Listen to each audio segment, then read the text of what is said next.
guys, welcome to ESNcast once again. Today we're going to talk about the caliper.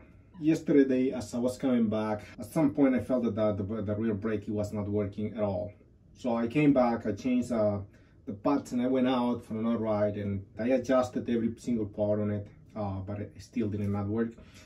And this time I want to make a video to show you how you guys can do it in the comfort of your home. This is a very simple fix. As long as you know what to do. There is a process to find out what the problem is. I'm gonna put the camera closer so you actually guys can see what I'm going to be doing. All right guys, now as you can see, what I'm talking about is that in the first thing you're gonna do is a change of the parts of the caliper, which are like this one, for this special brand. If that doesn't work, what you do is adjust it. And the next step is adjust it. Push it all, pull the wire all the way here, or adjust it in this way by turning this knob around until this comes out more. And if that doesn't make it, and then you know that you tried those things, meaning that you either going to have to replace the caliper or you are going to fix it. So in the way I'm going to show you how to do this is a simple thing. See, this thing is already almost closed over here, so it doesn't have any gap. Still, that's the max that this thing will go. And you see, still nothing on it. It's not stopping anything, even though if it has new caliper parts. So we're going to start by removing the screw over here. Do not remove it fully. All you need to do is release the cable off of it like this. Put your screw back in so you don't have to be messing with it later on. So in this case, because I have this one over here, what I'm going to do is simply remove it from here. So I was saying the caliper is very cheap, but many people just replace it when they come to this issue.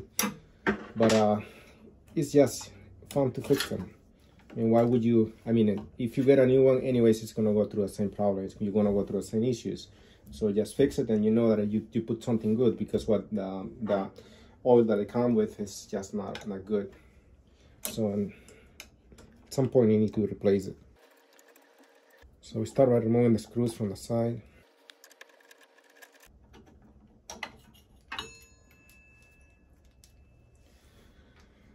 So I was saying, as we can see that the parts are new, just replace them. In steel, it's just no movement. It's very minimum when you move the inside of the caliper. So that tells me that something is wrong. It's either a problem over here with the busher inside, or it could be actually a problem in that there is no, the oil is consumed. It says evaporated. I don't know, because of the heat of the stands. It could be that the issue as well. So I'm going to actually show you how to do this. So the next step over here is going to be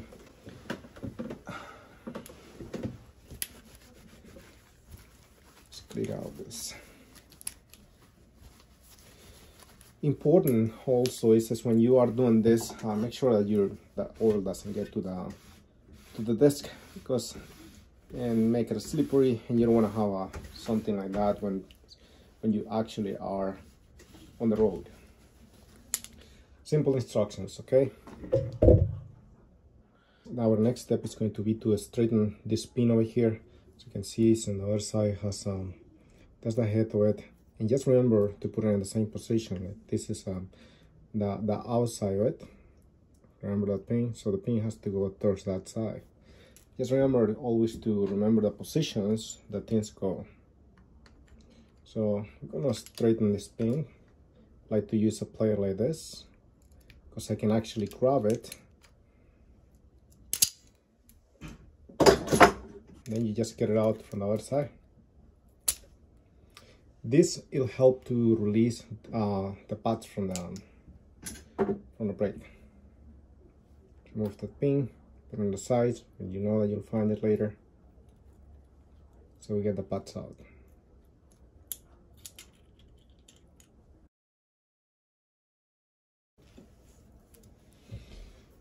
So as you can see there inside, those are the pads actually that it comes from the caliper.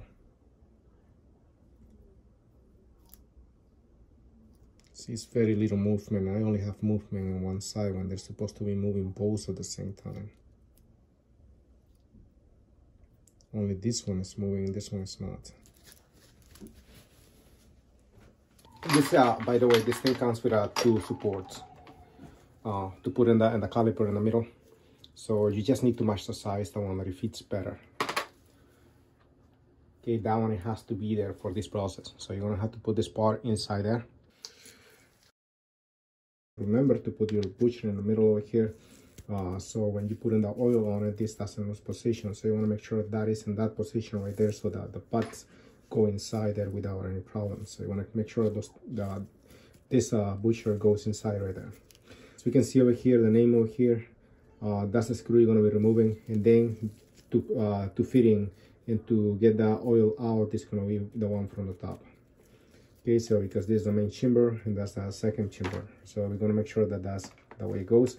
Now the key that you are going to be using to remove the screws, I wanted to show you there is I mean, as we can see, the torque head, it has a little hole in the middle, and this is because of special for the to remove the screws underneath the scooter, for it to remove that plate, I mean the lid of the battery cover. So this is going to be the very same bit that is going to remove the stems. However, I do have T15, as we can see, T15, but without the hole. So that's the one I'm going to be using. But in any case, you guys don't need to go to buy the extra key for it. You can use the very same that you're using to remove the battery cover. That will remove the screws. So we're going to start by removing first this one. And inside there is a little butcher, and inside is another little butcher. So we want to make sure not to damage those.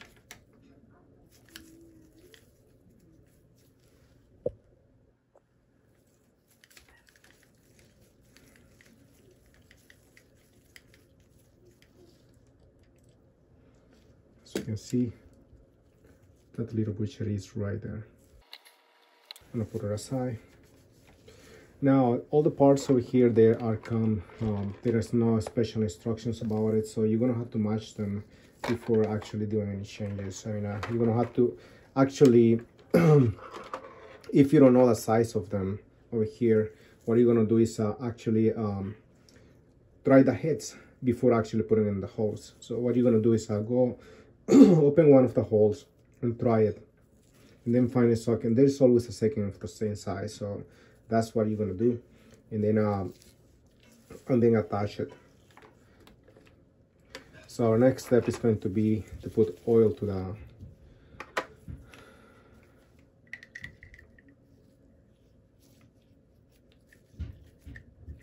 next step is going to be to put oil in. We're going to take quite a lot.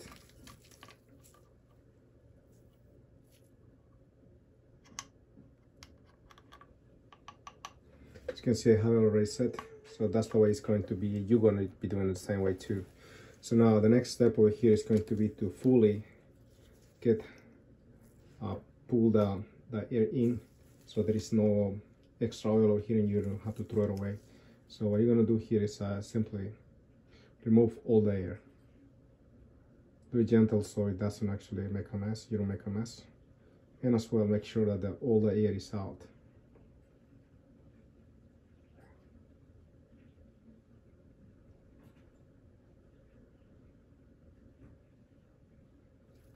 Once we have a little bleeding on the top, that's enough.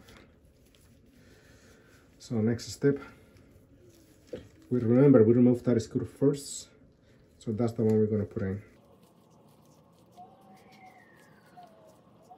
And as these parts, I mean, the one I'm using right now is, as I was saying, it's a cheap tin. So these are plastic parts, so you don't want to put too much pressure on it because it will damage it. All right, so now we're ready. Oh, the next thing I wanted to explain is that the funnel is not going to be, you're not going to be able to use a funnel, even though if this is the perfect match for this one, you're not going to be able to put it in because of the sentence of this. So this will not fit over here. So again, you're going to do the same procedure. You're going to remove the screw, and then you're going to find the head that it actually fits over here, which is going to be the same as this one. I'm gonna remove the screw and then put it in. As we can see, the screws are not really tight, so you don't want to tie them either too much, because you could ruin the butcher that is in there. As you can see, it is right there. That's the butcher right there. It's rubber. So make sure not to mix your screws. Always keep a pot where to put them. As we can see right there, I have the one that is in the left side over here.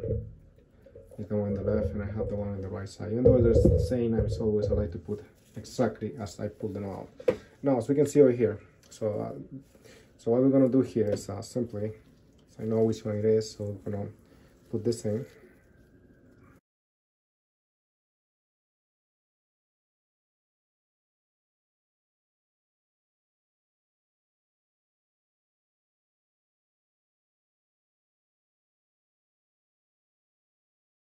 So it's very simple. As we can see, we have the butchering inside here, so we know that this is not going to move. And we have the connections already done. We have the waste container, and we have the siren over here. So see, we don't have air, so we're going to start, let's move this a little bit out.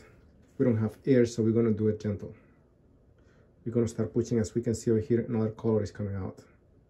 That's the oil that is actually in the caliper. So we want to make sure to bleed all that out. Gentle.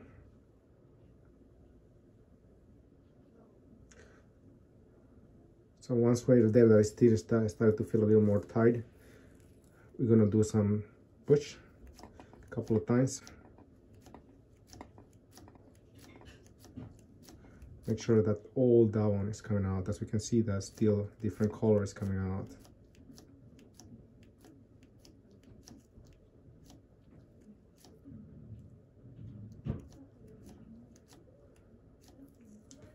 All right, so that will be your actual bleeding. So you can see it's already clear over here, so that means it's good.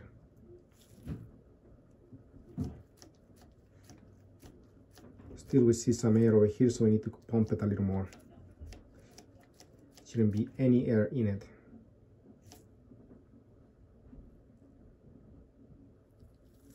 Done. So now we're going to proceed to remove this one. This could be a pain. Alright, so we got that oil out. I'm going to put it on the side.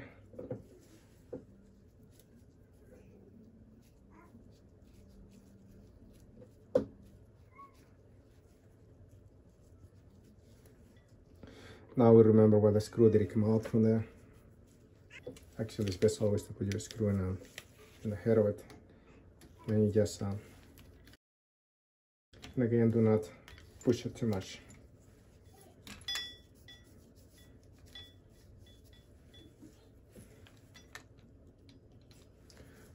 This one is actually best to do this one, the second one, removing it like this. That's how it's supposed to be, otherwise it'll start leaking. We don't want that, so we're gonna put our next load on the side.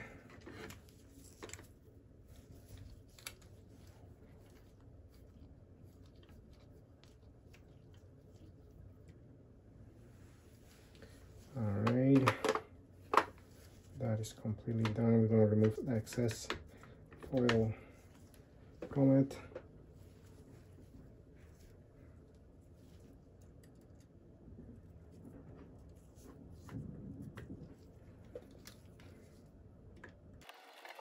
And that's about it, guys. I mean, this is so simple. Now you can see field pressure. I mean, it doesn't need to go all over there. See? All right, so now we're ready to remove this. And before actually touching anything else, we're going to put the pads back. So you can see the brakes are new, pads are new, so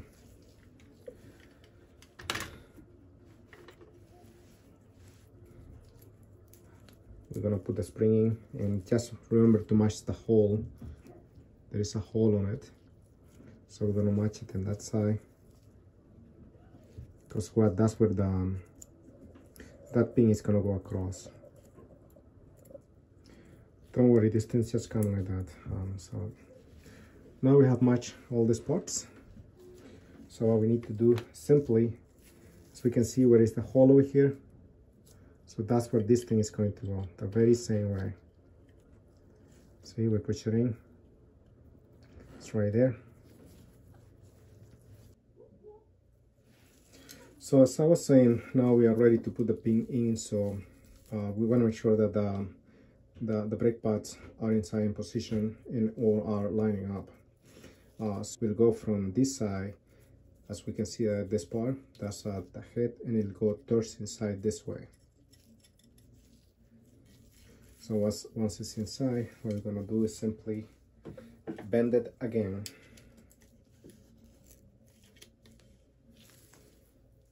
It's a very simple thing to do, so it doesn't need too much pressure on it. So with that, this thing will not come out.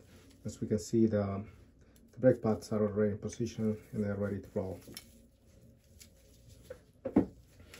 Alright, so let me remove it from here using the same Allen key, because these are the same screws that I'm using for the attach the caliper.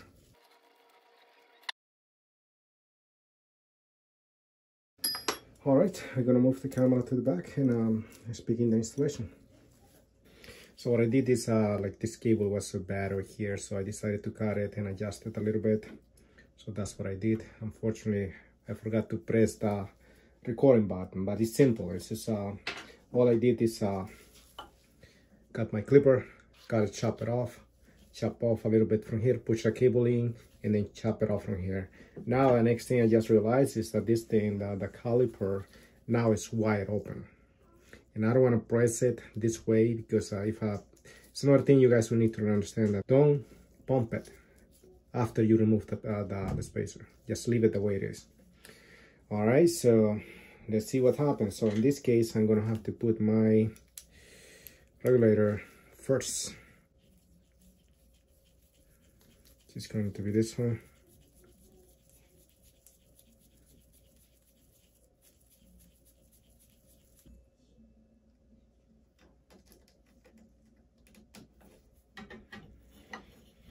Okay, and as we can see, it's very short. I hope I can still install it. I totally forgot that I did not need to cut it, because of now the arm is completely fully wide open after treating it with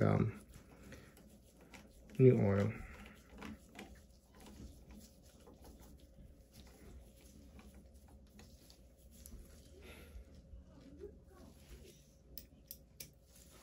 These calipers are very popular, and almost even the very big brands are using these ones, because they're cheap again, and they work fine as long as we give them the right maintenance.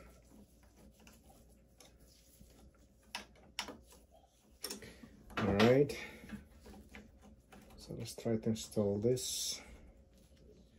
So again, we're going to remove a little bit the screw, and this is the clamp.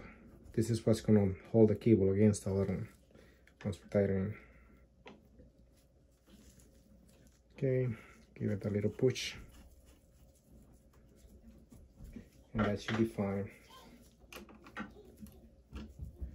That should hold it.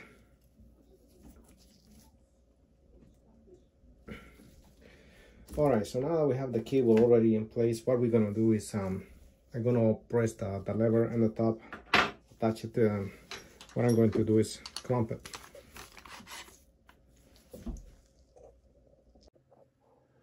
And so as we can see, I have the lever clamp approximately as much I'm gonna be pressing it, so that would be enough for me to actually fix the rear. By holding the lever in the top, the caliper aligns with the rotor. Now tighten up this screw and then the bottom one. Tighten them fully.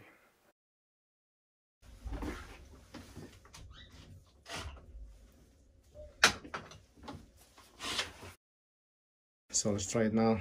Push, and that thing is locked. Now I have brake again.